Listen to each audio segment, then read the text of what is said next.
হতে পারে, দিরাইশাল্লার জনগণের কোনো লাভ হবে। এই সংসদে আগামী জাতীয় সংসদ নির্বাচনে আপনারা যারা ভোট দেবেন তারা নিজের বিবেককে জিজ্ঞাসা করবেন, আমরা কি আগামী সংসদ নির্বাচনে আমাদের সংসদ সদস্যকে ক্রোধার যুক্তি উপস্থাপন করছে এই ভিডিও কি আমরা দেখতে চাই? যদি তা আমরা চাই, তা ভাবতে হবে 12ই ফেব্রুয়ারিতে। যদি তা আমরা করতে চাই, 12ই ফেব্রুয়ারির পরে আমাদের মত প্রকাশ করার আর কোনো ক্ষেত্র থাকবে না। আমি আপনাদেরকে আহ্বান জানাই, 12ই ফেব্রুয়ারির নির্বাচনের সঙ্গে যারা সম্পৃক্ত আইন শৃঙ্খলা বাহিনীকে আমি আহ্বান জানাবো, একটি সুষ্ঠু, নিরপেক্ষ, স্বাধীন নির্বাচন অনুষ্ঠান করার জন্য আইন শৃঙ্খলা বাহিনীর পক্ষ থেকে যা যা করণীয় আপনারা সকল পদক্ষেপ গ্রহণ করবেন।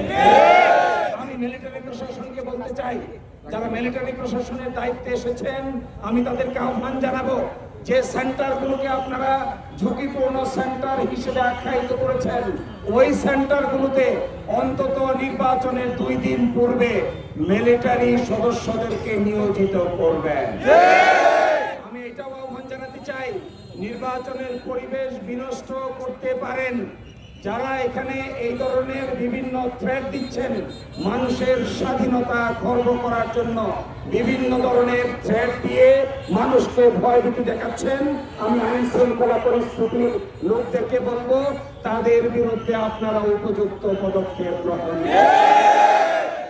যদি এই নির্বাচনকে প্রভাবিত করার চেষ্টা করা হয়, মানুষের স্বাধীনতাকে খর্ব করার চেষ্টা করা হয়, আগের মতো আবার নির্বাচনকে যেন তেন ভাবে ব্যবহার করার চেষ্টা করা হয়, তাহলে দিরাইশাল্লার মানুষ এই ধরনের পাতানো নির্বাচনকে মেনে নিবে না। আমরা চাই স্বচ্ছতা, জবাবদিহিতা এবং যে ব্যক্তির ভোট আমার ভোট আমি দিব, যাকে খুশি তাকে দিব, এই পরিবেশ তৈরি হবে। আপনারা কষ্ট করছেন, আগামী 12 তারিখ পর্যন্ত কষ্ট করে সময় পার করবেন।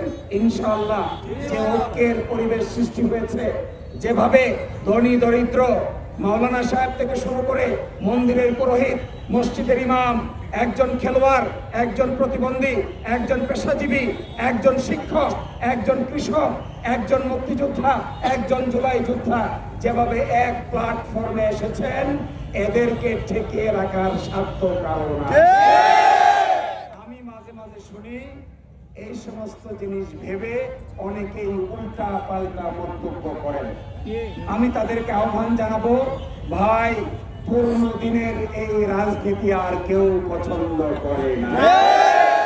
ভাই সব যদি বুঝতে না পারেন, মানুষের হৃদয় খুলে বোঝার চেষ্টা করেন, বকাবকির রাজনীতি এই দেশে আর কেউ পছন্দ করে না।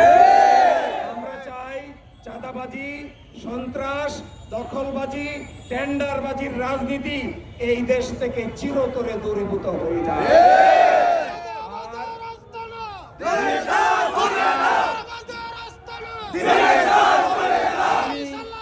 আমি আপনাদেরকে আহ্বান জানাচ্ছি, সম্প্রীতির রাজনীতির বাস্তব নমুনা তুলে ধরতে হবে। আমরা দিরাইতে আগামী 9 তারিখে মিটিং ডেকেছি, সাল্লায় 8 তারিখে মিটিং ডেকেছি, সামারচরে 5 তারিখে মিটিং ডেকেছি। আমি আগামীকালকে চিঠি দিয়ে আমাদের সঙ্গে প্রতিযোগী বন্ধুদের একটি দাওয়াত দিব। এই চিঠিটা পাবলিক হবে। এই চিঠিতে আমরা আমাদের সমাবেশে উপস্থিত হয়ে সংশ্লিষ্ট প্রার্থী অথবা তার পক্ষে কোনো ব্যক্তি যদি থাকেন, তিনি আমাদের জনসমাবেশে তাদের যদি কিছু বলার থাকে সেই বলার বক্তৃতা উপস্থাপন করবে। আমি প্রত্যাশা করব আমাদেরকেও আপনারা দাওয়াত দিবেন। আমি প্রত্যাশা করব আপনাদের জনসমাবেশে আমাদেরকে চিঠি পাঠিয়ে দাওয়াত দিবেন। যদি আমরা ব্যক্তিগতভাবে যেতে পারি, অবশ্যই আপনাদের জনসমাবেশে গিয়ে আমরা আমাদের বক্তব্য উপস্থাপন করব। আর যদি আমরা ব্যক্তিগতভাবে যেতে না পারি, আমাদের প্রতিনিধি গিয়ে আপনাদের জনসমাবেশে বক্তব্য উপস্থাপন করবে। দিরাইশাল্লায় এই ধরনের এক নতুন রাজনৈতিক যাত্রা শুরু হবে।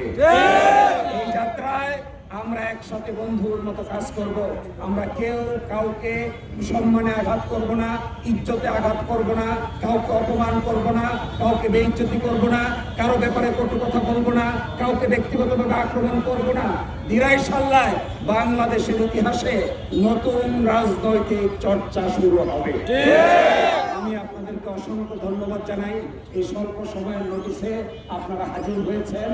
ইনশাআল্লাহ যে জাগরণ তৈরি হয়েছে 12 তারিখে দিরাই সাল্লার মানুষ নীরব ব্যালট বিপ্লব দেখিয়েছে। সকলকে অসংখ্য ধন্যবাদ জানিয়ে আমরা আজকের মতো সমাবেশ এখানেই শেষ করছি। আল্লাহ হাফেজ। সভাপতির বক্তব্যের মাধ্যমে সমাবেশ শেষ করছি।